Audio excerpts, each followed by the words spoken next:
Hello friends, welcome to trending Tamil. இன்றைக்கி நம்ம இந்த வீடியோவில் எதை பற்றி பார்க்க போகிறோம் அப்படின்னா, ஒரு 10 ரூபாய் நாணயத்தை பற்றி பார்க்க போகிறோம். இந்த ஒரு 10 ரூபாய் நாணயத்திற்கு 12 லட்ச ரூபா கிடைக்கும் அப்படிங்கிறது உங்களில் எத்தனை பேருக்கு தெரியும்?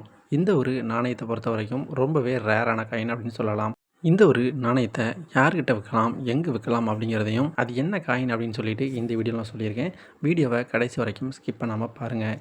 இந்தியாவில் 10 ரூபாய் நாணயத்தை பொறுத்த வரைக்கும் நிறைய விதவிதமான நாணயங்கள் இருக்குது. 10 ரூபாய் நாணயத்தில் அவுட்டர் ரிங், அதுக்கப்புறமா இன்னர் ரிங் அப்படின்னு சொல்லிட்டு 2 விதமான ரிங் இருக்குது.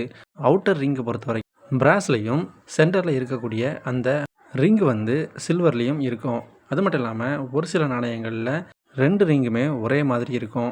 ஒரே மாதிரி அப்படின்னா ரெண்டுமே மெட்டலில் செஞ்சுருப்பாங்க, ரெண்டுமே பிராஸ் கலரில் தான் இருக்கும். இப்போது இந்த ஃபோட்டோவில் தெரியக்கூடிய 2 காயினையும் பாருங்கள். ரைட் சைடில் தெரியக்கூடிய காயின் ஒரே மாதிரி இருக்கும். ரெண்டுமே கிட்டத்தட்ட ஒரே கலரில் இருக்கிற மாதிரி இருக்கும்.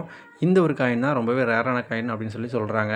அது மட்டும் இல்லாமல் இப்போது நீங்கள் வீடியோவில் பார்த்துட்டு இருக்கிற இந்த ஒரு காயின்ஸும் ரொம்பவே ரேரான காயின் தான். சென்டரில் இல்லாமல் அந்த ரவுண்டு சைடில் ஒதுங்கி இருக்குது. இந்த ஒரு காயினுக்குமே மார்க்கெட்டில் நல்ல விலை இருக்குது அப்படின்னு சொல்கிறாங்க. கிட்டத்தட்ட இந்த மாதிரி காயின்ஸ் 12 லட்சம் வரைக்கும் விலை போகும் அப்படின்னு சொல்லிட்டு நிறைய பேர் விளம்பரங்கள் கொடுத்துட்ருக்காங்க. அவங்க டைரெக்டாகவும் வாங்குற மாதிரியும் சொல்கிறாங்க. இந்த ஒரு ஃபோட்டோவை பார்த்தீங்கன்னா, இந்த ஒரு 10 ரூபாய் மோனோ மெட்டல் காயின் அப்படின்னு சொல்கிறாங்க. இந்த காயினுக்கு தான் 12 லட்ச ரூபா கிடைக்கும் அப்படின்னு சொல்லிட்டும் விளம்பரம் கொடுத்துருக்காங்க. உங்ககிட்ட இந்த மாதிரி காயின்ஸ் இருந்துச்சுன்னா கண்டிப்பாக நீங்களும் இந்த ஒரு காயினை விற்று 12 லட்ச ரூபா பெற முடியும். இதை பற்றி இன்னும் அதிகமான தகவல்கள் தெரிஞ்சுக்கணும் அப்படின்னா இந்த வீடியோவுக்கு கீழே கமெண்ட் பண்ணுங்கள். இந்த ஒரு வீடியோ பற்றின உங்களுடைய கருத்துக்கள் என்ன அப்படிங்கிறதையும் மறக்காமல் கீழே கமெண்ட் பண்ணிடுங்க.